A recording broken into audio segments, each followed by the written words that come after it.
তুমি মরে গেলে পৃথিবী কেউ মনে রাখবে না, কেউ কাউরে খোঁজে, কারোর জন্য কেউ থামে না, পৃথিবী চলতেই থাকে। তোমার আমার যেদিন মৃত্যু হবে সেদিনও সূর্য উঠবে, চাঁদ উঠবে, গাড়ি ঘোড়া দোকানপাট বাজার ব্যবসা সব চলবে, কিচ্ছু থামবে না, কিচ্ছু থামে না। মানুষে একটু সামান্য হয়তো আহা ও আচ্ছা মারা গেছে এই দুইবার একবার বলে, এরপরে আর পাত্তাও নেই। কে কার কথা মনে রাখে? স্বার্থপর এই দুনিয়া, কাউকে মনে রাখে না, কাউকে না। সামনের গাড়ি অ্যাক্সিডেন্ট করলেও পিছনের গাড়ি থেমে যায় না, সাইডে দিয়া জায়গা। রক্তাক্ত লাশ রাস্তার মধ্যে পড়ে থাকলেও মানুষ থেমে যায় না, এক নজর হয়তো তাকাইছে কিন্তু ঠিকই চলে গেছে। কারো হাতে সময় নাই, সবাই ব্যস্ত, প্রত্যেকেই প্রত্যেকের আপন জায়গায় কিছু না কিছু করতেছে। এই জন্য দোস্ত আমার, বন্ধু আমার, আশেপাশের মানুষ কি বলবে কি শুনবে, অন্যের খুশি, অন্যের মনের ইচ্ছা আকাঙ্ক্ষা পূরণ করার জন্য বন্ধুদের আবদার, দোস্তদের আবদার, ছেলের আবদার, মেয়ের আবদার, ক্লাসমেটের আবদার, সহপাঠীর আবদার, এসব রক্ষা করতে করতে যদি নিজের কবর, নিজের আখেরাত বরবাদ করে ফেলি, আল্লাহর কসম এটা বুদ্ধিমানের কাজ হবে না, এটা ইনসাফ হবে না ভাইয়া। তোমার মৃত্যুর সাথে বন্ধুর মৃত্যু হবে না, তোমার অ্যাক্সিডেন্টে বন্ধুদের অ্যাক্সিডেন্ট হবে না। এই জন্য আমি প্রত্যেকের কাছে অনুরোধ করলাম, যে বুঝলো, আমরা অসুবিধা নাই। আমাদের মাকসাদ বলে যাওয়া, দিবানিশি আমরা বলতেছি, বলার চেষ্টা করতেছি, বুঝাইবার চেষ্টা করতেছি, এর মধ্যে দিয়েই আল্লাহর ফায়সালা যা তাই। ফামিনহুম শাকিয়্যুন ওয়া সাঈদ, আল্লাহ বলছে মানুষের এই দুই অংশই হবে, কেউ হবে সৌভাগ্যবান, কেউ হবে দুর্ভাগা। ফায়সালা আসমানে, ফায়সালা আসমান। আমাদের দায়িত্ব শুধু বলে যাও, ইন আলাইকা ইল্লাল বালাগ। আমাদের প্রিয় নবী সাল্লাল্লাহু আলাইহি ওয়াসাল্লামকে আল্লাহ তাআলা বলছেন, আপনার দায়িত্ব শুধুই কেবল পূর্ণভাবে পৌঁছিয়ে দেওয়া, পৌঁছিয়ে দেওয়া দায়িত্ব। ওয়া আলাইনা ইল্লাল বালাগ। নবীরা বলতেন, হে আমার জাতি, এর চাইতে বেশি আর কোনো ক্ষমতা আমাদের নাই, বরং আমাদের সবটুকু ক্ষমতা হলো যে আমরা তোমাদের কাছে আল্লাহর বাণী শতভাগ পৌঁছিয়ে দিলাম। ইল্লাল বালাগ, পৌঁছিয়ে দিলাম। ইন উরিদু ইল্লাল ইসলাহা মাসতাতাতু ওয়া মা তৌফিকি ইল্লা বিল্লাহ। আল্লাহ বলেন, নবীরা বলতেন, হে আমার জাতি, দিবানিশি তোমাদেরকে আল্লাহর দিকে ডেকে উদ্দেশ্য কেবল একটাই, সাধ্যের সবটুকু দিয়ে তোমাদের সংশোধন, তোমাদের কবর সুন্দর হোক, আখেরাত সুন্দর হোক, পরকাল সুন্দর হোক, তোমরা জাহান্নাম থেকে বেঁচে যাও, তোমরা জান্নাতের অধিকারী হও। এই মাকসাদ, আর কিছুই না। তবে ওয়ামা তৌফিকি ইল্লা বিল্লাহ, তবে হ্যাঁ, আমার যোগ্যতায় কিছুই হবে না, যা হবে তো সে তো আল্লাহ তাআলার তৌফিকে হবে। কার তৌফিকে হবে? আল্লাহ তাআলার তৌফিকে হবে। কারো কোনো যোগ্যতা নেই, কারো কোনো ক্ষমতা নাই, ক্ষমতা শুধুই আল্লাহর। আন্নাল কুওয়াতা লিল্লাহি জামিআ, সব ক্ষমতা মূলত কার? আল্লাহর। কোরআন শরীফে আছে, ওয়া ইনয়ামসাসকাল্লাহু বিদুররিন ফালা কাশিফা লাহু ইল্লা হু। আল্লাহ বলেন, আল্লাহ যদি কাউকে মুসিবতে ফেলতে চান, তাহলে সেই মুসিবত দূর করি, সরিয়ে দেওয়া, দূরকারী আল্লাহ ছাড়া আর কেউ না। ওয়া ইন ইউরিদকা বিখাইরিন ফালা রাদ্দা লিফাদলিহি, আর আল্লাহ যদি কাউকে কল্যাণ করতে চান, তো সেই কল্যাণ ঠেকায় দিবে, এমনও কারো সাধ্য নাই। ইউসিবু বিহি মান ইয়াশাউ মিন ইবাদিহি, আল্লাহই যাকে ইচ্ছে করেন তার বান্দাদের মধ্য থেকে কল্যাণ পৌঁছিয়ে থাকেন। এই জন্য বাপ, সবা মালিকের হাতে। তোমরা যাদের কপালে এক ওয়াক্ত নামাজ জোটে না, প্রিয় বন্ধু, মনে রাখো, এটা তোমার মালিকের ফায়সালা। তোমার মালিক তোমার উপরে নারাজ। এজন্য আল্লাহর লানতের কারণে তুমি একটা সেজদা দিতে পারো, ভাত খাইতে পারো, ঘুম যাইতে পারো, পেশাব পায়খানা করতে পারো, দুনিয়াবি চাহিদা পূরণ করতে পারো। দোস্ত আমার, এটা তো কুত্তারও পূরণ হয়, কুত্তাও তো খায়, কুত্তাও তো ঘুমায়, কাজে এটা খুব আহামরি কিছু না। আমি খাইতেছি, ঘুমাইতেছি, পেশাব পায়খানা করতেছি, লজ্জাস্থানের যৌন চাহিদা পূরণ করছি, এতটুকু তো জানোয়ারেরও পূরণ হয়, কুকুর বিড়ালেরও পূরণ হয়। তাহলে এটা খুব আহামরি কিছু না। 1 মিনিট বিবেক থাকলে ভাবা উচিত আসলে আমি একজন মানুষ, আমি একজন মুসলমান, আমার মা মুসলমান, আমার বাবা মুসলমান, তাহলে আমার ধর্ম কই? আমার আল্লাহর সাথে আমার সম্পর্ক কোথায়? আমার রসুলের সাথে আমার সম্পর্ক কোথায়?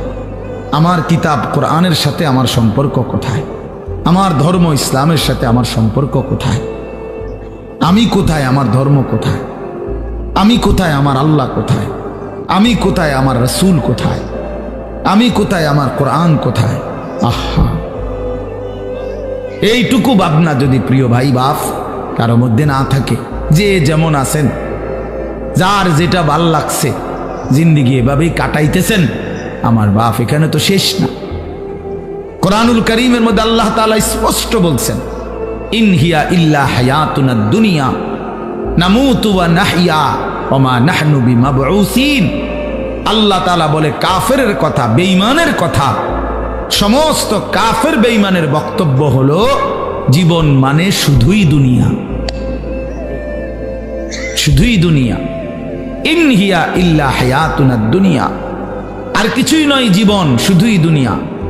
দুনিয়া খাইয়া পইরা ভালো আছে, জিফুত লইয়া বাত মাছ নিয়া ঘর দুয়ার বাজার ব্যবসা করে ভালো আছে, এই তার মানে তো দুনিয়া, তার মানে দুনিয়া ভালো আছে। তো আল্লাহ তাআলা কসম কোরআন শরীফে এটা বলছে, এটা তো কাফেরের কথা, এ তো মুশরিকের কথা, বেঈমানের কথা, এ তো মূর্তি পূজকের কথা হইতে পারে, মুমিনের কথা হইতে পারে।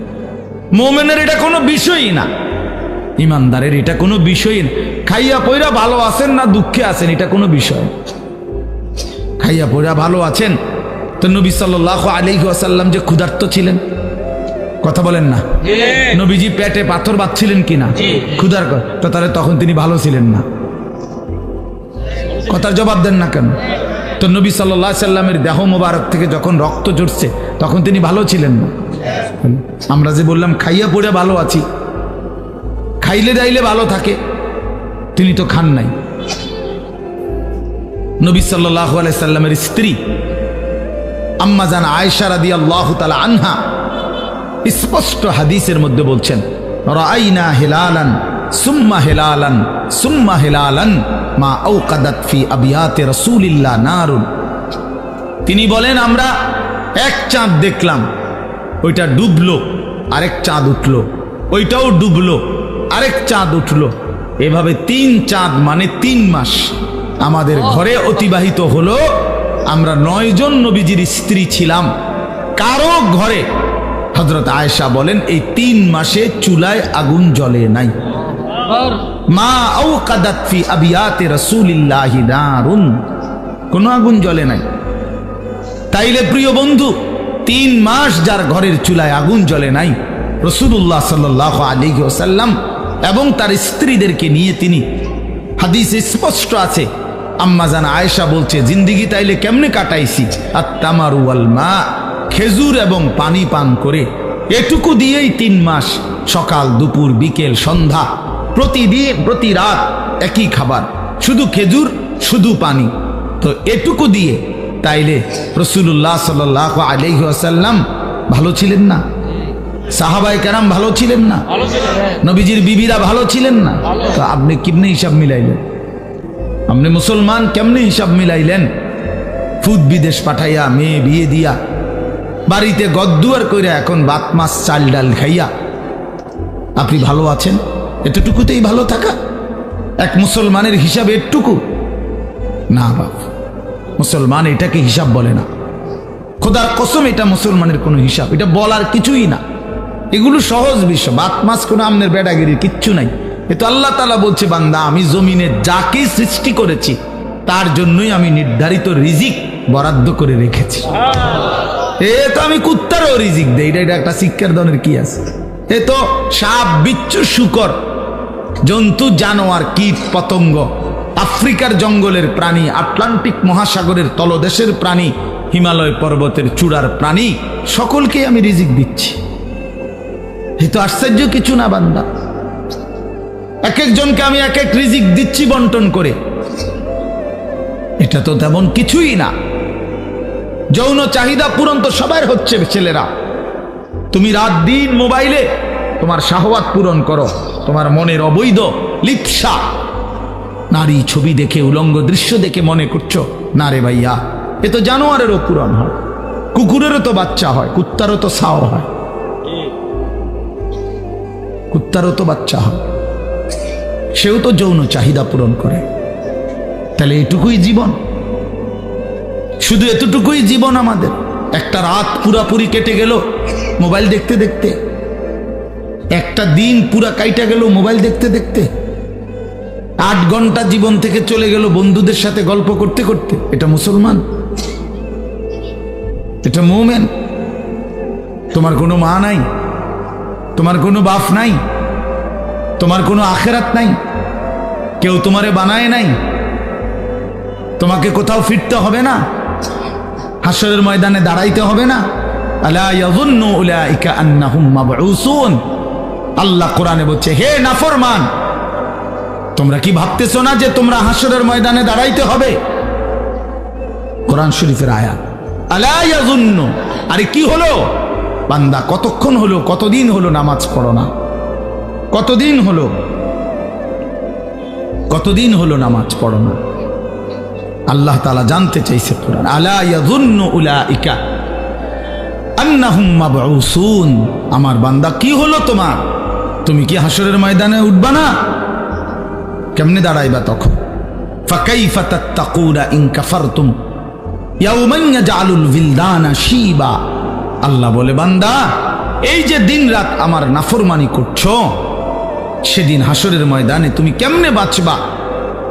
যেই দিনের একদিনে হাসরের মাঠে দুঃখ যন্ত্রণা পেরেশানিতে, খোদার কসম আল্লাহ বলে, একদিনেই হাসরের মাঠে যন্ত্রণা আর আযাবে আর অস্থিরতায় কোলের বাচ্চা বুড়া হয়ে যাবে। একদিন, একদিনই।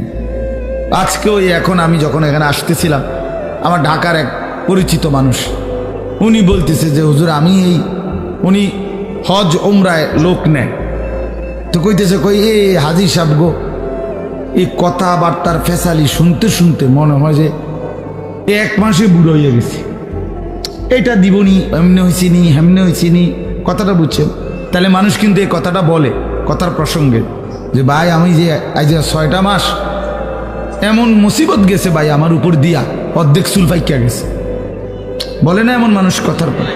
তাহলে বুঝা গেল পেরেশানি মানুষের চুল পাকায়, অস্থিরতা তোমার, তোমার হিসাব তোমার, তোমার মিজানের পাল্লায় তোমারই ওজন হবে। একাকী প্রত্যেকটা ঘাটে একাকী নিজেকেই সামনে যেতে হবে। চোখ বন্ধ হলে এরপরের আর কোনো ঘাটিতে কেউ মিলবে না। আল আখিল্লাউ ইয়াউমাইদিন বা'দুহুম লিবা'দিন আদুউন ইল্লাল মুত্তাকিন। আল্লাহ বলছে একমাত্র তাকওয়াওয়ালা, একে অপরকে যারা বন্ধুত্ব হিসাবে গুনার কাছ থেকে ফিরাইছিল, নেক কাজে উৎসাহিত করেছিল, খোদার কসম আল্লাহ বলছে তারা ব্যতীত দুনিয়ার বাকি সমস্ত বন্ধু কিয়ামতের দিন একে অপরের শত্রু হয়ে যাবে। ওই যে ওই অপদার্থ চুরি করে মোবাইলে উঠে, আরে হায়ওয়ান বেটা এখান থেকে উঠে যা বেটা, গাদ্দার মানে গাদ্দার, এরা হলো গাদ্দার, চূড়ান্ত বেয়াদব। মানে কথা হলো যে হুজুর তোমার বাপেও যদি নিষেধ করে, আমি জীবনে কারো কথা শুনি না, আমি তোমারটা শুনবো কেন? বুঝেন নাই কথাটা? অনেক ছেলের মানসিকতা এমন, অর্থাৎ তার সিদ্ধান্ত এটা যে আমি তো কখনোই কারো কথা শুনি না, তাহলে আমি তোমার কথা শুনবো, তোমার মতো হুজুর দিয়ে আমার কি? তুমি বসছো কেন? আমি তো তোমারে জোর করি নাই বেটা। অপদার্থ কথাকার, আমি তো জোর করি নাই, আমি বলছি কিনা চলে যাইতে, বলে যে ইখতিয়ার দিছি যে বাবা ঠিক আছে যাক, মোবাইলের টিপার প্রয়োজন রয়ে গেছে, তোমার শেষ হয় না, তোমার তো ঠিক আছে, তুমি ওঠো বাইরে যাও, তোমারটা তুমি করতে থাকো, বাকি যারা আসে নাই আমরা তাদের কারো কাছে ফাও ধরছি এখানে, তাই আমি সংখ্যা দিয়ে কি করব? আমি সবসময় এই ব্যাপারে কঠোর। সংখ্যা আমার কোনো বিষয়ে না, কয়জন আমি কোনো বিষয়টা মনে করি না। অনেক শ্রোতা হয়েছে তো কি, অনেক শ্রোতা হইল মনে করেন 10 লাখ লোক হয়েছে তো আমার কবর রাজাব মাপ তো আর কি, তো আর কি 10 লাখ। আমি কি ইলেকশনে খারাইছি না? আমি বসি কথা বুঝছেন না? আমার কি কোনো মার্কা আছে কোনো? তো আমি আপনার এতজন ইয়া দিয়ে করবো কি? আমার হিসাব দিতে হবে কি না? আসলে দিতে হবে, আপনাদেরকেও দিতে হবে, আমাকেও দিতে হবে। তো কাজেই এখানে 10 কোটি দিয়ে আমি করব কি? তাহলে সংখ্যা কোনো বিষয় না, বেশি না কম, অনেক লোক না কম লোক, এটা কোনো বিষয় না।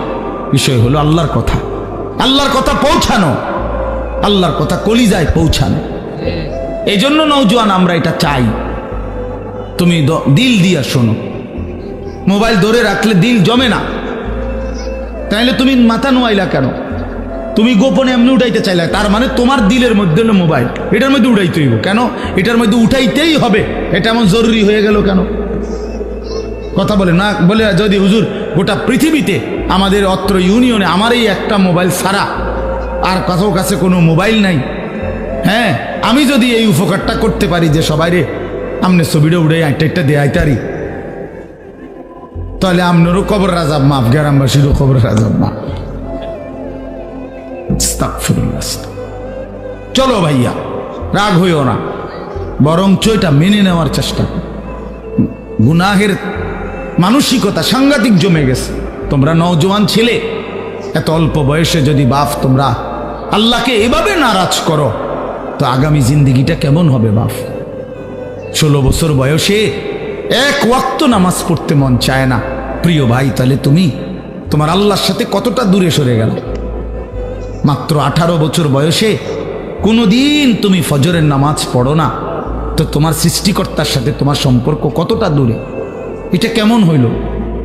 কোরআনুল কারীমের মধ্যে আছে, আল্লাহ তাআলা বলেন, প্রিয় ভাই শুনেন, বাবাও শুনেন, আল্লাহ তাআলা কোরআনে বলছেন, আমার থেকে যে ছুটে গেল, আল্লাহর বাঁধন থেকে যে ছুটে যায়, খোদার কসম আল্লাহ বলছে, ফাকান্নামা খাররা মিনাস সামা, সে যেন 7 আসমান থেকে মাটিতে জমিনে নিক্ষিপ্ত হলো, তারে যেন ফেরেশতা মাথা তুল্লা একটা আছার মারল। যা বেঈমান থেকে সর, ফেরেশতা যেন একটা আছার দিল, যা নাফরমান, যা বেঈমান, ভাত খা গিয়া যা, তোর লাগবে না সেজদা, যা বাতে খা গিয়া, যা যা বিড়ি খা গিয়া, বন খা, যা নাফরমান। রাস্তার বেড়ি হাঁটতেছে, যা দেখ, কুত্তাও দেখে, তুইও দেখ, যা বেঈমান, যা বেটা। এইভাবে আল্লাহর ফেরেশতা ছুড়ে মারে, যা তোরে গুনার, তোর যা মন চায় তাই কর। فَتَخْطَفُهُ الطَّيْرُ أَوْ تَهْوِي بِهِ الرِّيحُ فِي مَكَانٍ سَحِيقٍ। আল্লাহ বলেন, ফেরেশতা যখন ছুড়ে দিল, মাটিতে ফেলে দিল, তখন কোনো বাজ পাখি, চিল, শকুন এসে তাকে ছোঁ মেরে তুলে নিয়ে গেল, অথবা কোনো ঝড়ো বাতাস তাকে তার জায়গা থেকে দূরে কোথাও ফেলে দিল। অর্থাৎ এইবার সে কোথায় গেল, কই গেল, আর কোনো দিক ঠিকানা নেই। আপনারা দেখেন, তোমরা ছেলেরা দেখো বাবা, তোমরা যারা আল্লাহকে যখন ছেড়ে দিছ, এবার কোথায় গিয়ে থামছো? কি আমেরিকার পক্ষে না আর্জেন্টিনা, না এই খেলোয়াড়, না এই নায়ক, না এই গায়ক, না এই ছেলেটা, না মোবাইলের এই ছবিটা, না এই, না কার উপরে তোমার স্থির হইল? আমার তো একটা স্থিরতা আছে। নবী সাল্লাল্লাহু আলাইহি সাল্লাম মাথায় ঢেকে রাখতেন, টুপি পরতেন, তা আমি পরছি। নবী সাল্লাল্লাহু আলাইহি ওয়াসাল্লাম দাড়ি মোবারক, দাড়ি রাখতেন, তা আমি রাখছি। নবী সাল্লাল্লাহু আলাইহি সাল্লাম জামা কামিজ পাঞ্জাবি পরিধান করতেন, আমি পাঞ্জাবি পরছি। নবী সাল্লাল্লাহু আলাইহি সাল্লাম গায়ে গেঞ্জি গায়ে দিতেন, নবীজি আমি গায়ে গেঞ্জি দিছি। নবী সাল্লাল্লাহু আলাইহি সাল্লাম মৃত্যু পর্যন্ত লুঙ্গি পরিধান করছেন, আমি লুঙ্গি পরিধান করছি। আল্লাহর নবী সাল্লাল্লাহু আলাইহি সাল্লাম ইন্তেকালের দিন পর্যন্ত মিসওয়াক করছেন, আমি এই যে মিসওয়াক করছি, এই এখনো অজু করতে গিয়ে মিসওয়াক করছি। নবীজি নিয়মিত ঢিলা কুলুক ব্যবহার করতেন, এই যে আমি টয়লেট পেপার ব্যবহার করছি। তাইলে এবার তুমি বলো ভাইয়া, তুমি হিসাব মিলায় দাও, তোমার চুলের হিসাব মিলায় দাও ভাইয়া, বাবা বলো, তোমার গেঞ্জিটার হিসাব মিলায় দাও বাবা, তোমার প্যান্টের হিসাব মিলায় দাও। প্রিয় ভাই বলো,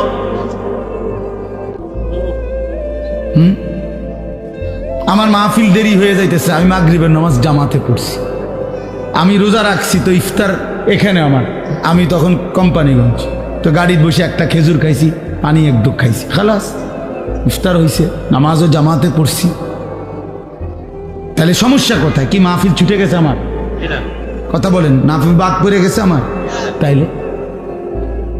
তাহলে আমার কথা হইলো, বাপ নিজেরে মিলায় দাও এবার। তোমার চুল, তোমার জামা, তোমার সারা দিনের আড্ডা, তুমি যে হাসো, তুমি যে কাঁদো, তুমি যে চলা ফেরায় স্টাইল গ্রহণ করছো কার? একজন বলে আমি অমুকের সামনে স্থির হয়েছি, আমার সব কিছুই মেসির মতো, কথা বোঝেন না? বা আমার সব কিছুই সিনেমার ওই নর্তকীর মতো, এই নায়িকাটারে আমার পছন্দ করছি, এবারে আমি তার মতো সব কিছু। কই, কে সেটা? আচ্ছা, এমন বলতে পারবে একটা ছেলে, একটা মহিলা বলতে পারবে, একটা বেশরম বেহায়া বেপর্দা নারী বলতে পারবে যে সে কার মতো নিজেরে বানাইতে আছে? কইতার তো না। যখন যেটা ভাল লাগে, যখন যেটা ভাল লাগে, ঠিক কিনা বলে? তো আল্লাহ পাক কোরআনে বলছেন, সরব আল্লাহ তাআলা কোরআনে বলছেন, ওয়াত্তাবা হাওয়াহু ফামাসালুহু কামাসালিল কালব, যে মনের ইচ্ছা মতো চলে, যখন তার মনে যা চায় তাই করে, খোদার কসম আল্লাহ বলছে তার উদাহরণ হলো কুত্তার মতো, কুত্তার মতো, কুত্তার মতো, কুত্তার জিন্দেগি। ওইটা কুত্তার জিন্দেগি বেটা। এই নাফরমান যারা নামাজ পড়ছ না বেটা, তোদের জিন্দেগি কুত্তার জিন্দেগি, মনে রাখিস।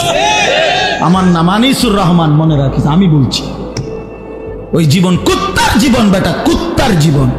এরপরও যদি হাসি আসে তো ডাক্তার দেখায়ও যে আমি নাফরমান হওয়ার পরেও আমার মুখ দিয়া হাসি আসে, আমার কদ্দুর লজ্জাও লাগে না, আমার কদ্দুর শরমও লাগে না। এবার মানসিক ডাক্তার, পাগলের ডাক্তার দেখাইও যে আমি এত পাগল কেমনে হইলাম, আমার তার এভাবে ছিল কেমনে যে আমি মালিক চিনি না, আমি আল্লাহও চিনি না, রাসূলও চিনি না, আমার ধর্মও চিনি না। আহা, কি ভাবছো মিয়া? হ্যাঁ, কি ভাবছো? তোমার চুলের ফ্যাশন এটি কে দেখে? কোন ছাগলে দেখে কও তো তুমি? তোমাকে এই সমস্ত ঢকঢুক এটি মানুষে দেখার টাই তোমার সময় না, কিছু অসৎ বন্ধু ছাড়া তোমার দিকে কেউ চায়? তুমি কও, তুমি বলো মিয়া। চলো তুমি আমার লগে হাঁটো, চলো ইনশাআল্লাহ এখন হাঁটো, চলো। কোন হান দিয়ে যাইবা? তা তোমার সাথে মুসাফা করে কয়জন? আমাগোর সাথে মুসাফা করে কয়জন? আয়ো। বলে অহংকার না, অহংকারের জন্য বুঝাই নাই, এটা বড়াই করার জন্য বলি নাই, আমি কোনো নির্বাচনে খারাইছি না। বলার উদ্দেশ্য হইল তুমি চলো মিয়া, এক মাদ্রাসার তালিবে ইলমের সাথে তুমি হাঁটো, চলো। তুমি এক নামাজি ব্যক্তির সাথে হাঁটো, এরপরে জিজ্ঞাসা করো এক আলেমে দ্বীনের সাথে চলো। তুমি দেখো মানুষ কাকে সালাম দেয়, আর তোমারে দেখলে কি কয়? তুমি শূন্য। দেখলে মানুষ বেনামাজিকে, চরিত্রহীন লম্পট, এই নারী ছবি, অশ্লীল দৃশ্য যেগুলো দেখে, উলঙ্গ দৃশ্য যেগুলো দেখে, মানুষ দূর থেকে ঠিকই মন্তব্য করে। দেখলেই মনে হয় ফুট্টাখোর, দেখলেই মনে হয় গাঁজাখোর,